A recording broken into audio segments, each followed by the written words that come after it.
O apóstolo Paulo frisou bem esse ponto em 2 Coríntios 3:2.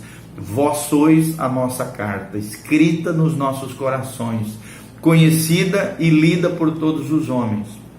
Em João 1,14 a Bíblia também diz, quando se refere ao Logos de Deus, a pessoa de Jesus: e o Verbo se fez carne e habitou entre nós, e vimos a sua glória, como a glória do unigênito do Pai, cheio de graça e cheio de verdade. Então, sabemos que os primitivos cristãos não possuíam nas suas mãos o Novo Testamento. As cartas circulavam através das igrejas, mas, porém, através das suas vidas e dos ensinamentos dos patriarcas, dos primeiros cristãos, dos líderes cristãos, e também através da revelação de Deus, que foi feita por meio de Jesus Cristo, foi preservado a revelação de Deus através das suas vidas. E realmente as doutrinas básicas do cristianismo não nos foram dadas tanto para apenas como objeto da nossa crença, mas como objeto da nossa experiência cristã.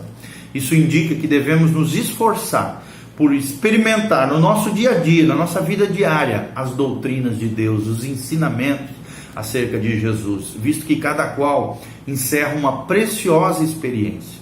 Aquele que crê na doutrina e não experimenta, não compreende o seu verdadeiro significado, a sua verdadeira essência.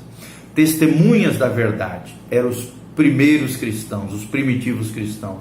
Testemunha quer dizer aquele que tem a experiência, aquele que vivencia, aquele que transforma o Logos de Deus em algo concreto no seu dia a dia.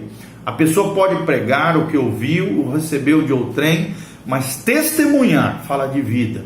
Só pode verdadeiramente testemunhar aquele que haja assistido pessoalmente, só aquele que experimentou a revelação de Deus para com os homens, a pessoa e vida de Cristo no nosso dia a dia. Cristianismo é isso. O verdadeiro cristianismo insiste em que as suas verdades sejam encarnadas. Será que as verdades de Deus estão se tornando concretas, reais, palpáveis no seu dia a dia, nas suas experiências pessoais? Pense um pouquinho sobre isso. A prova de que a verdade só se conserva na vida, vemos no fato de haver ela desaparecido das vidas fracas, quando se refere à fé superficial de muitos que existiram na história da igreja, nas vidas dentro da humanidade. Vemos os tempos que precederam, por exemplo, a reforma de Lutero, aquela grande verdade, relativamente a viverem os justos pela fé, havia desaparecido quase que completamente, mas uma vez encarnada, de novo, na vida de Lutero, esse grande homem de Deus exerceu uma tremenda força para abalar o mundo, como de fato abalou o mundo inteiro.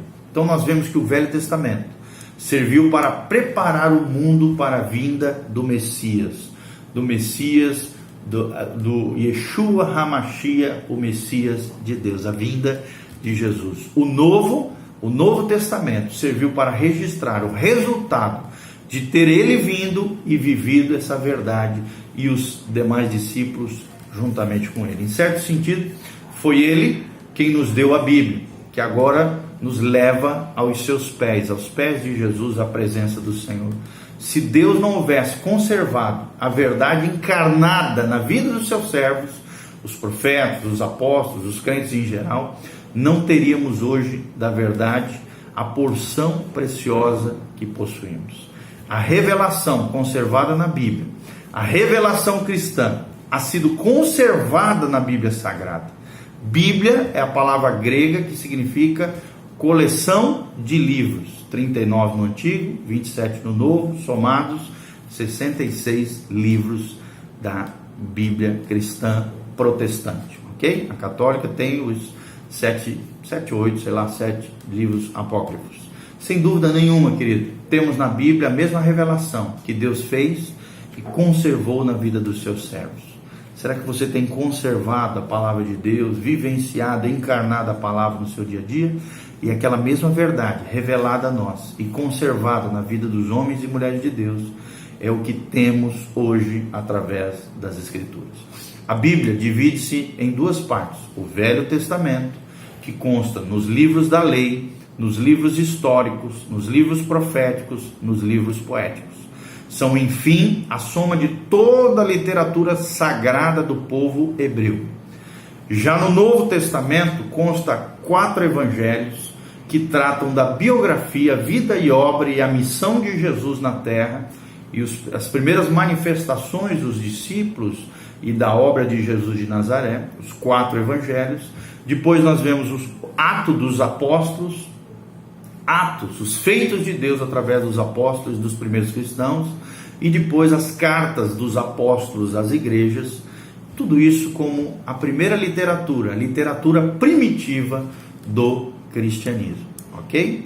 Então, encontramos no Velho Testamento a revelação gradual e progressiva de Deus ao povo escolhido, na época, o povo israelita. Revelação, sim, que prepara o caminho para a vinda de Jesus de Nazaré, seu Filho amado, que aparece então no Novo Testamento, depois do período chamado interbíblico, onde Deus se calou, e a partir de João Batista iniciou-se a nova dispensação de Deus, o Novo Testamento, a nova aliança, o Novo Testamento de Deus. O cumprimento dessa revelação foi o nascimento, a vida e a morte de Jesus, e ainda mais, o resultado dessa revelação na vida dos crentes. Não há de negar que a Bíblia é um livro por excelência. Eu vou mencionar algumas menções do que a Bíblia significa para o verdadeiro cristão. E aí, no vídeo seguinte, eu vou estar falando um pouquinho sobre isso, ok?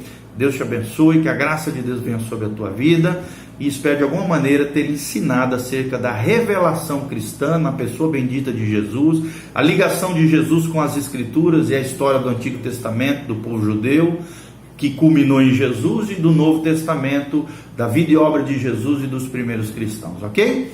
Lembre-se que a fonte principal da teologia sistemática é a revelação de Deus na pessoa bendita de Jesus de Nazaré, ok? Deus abençoe, louvado seja o nome do Senhor, amém.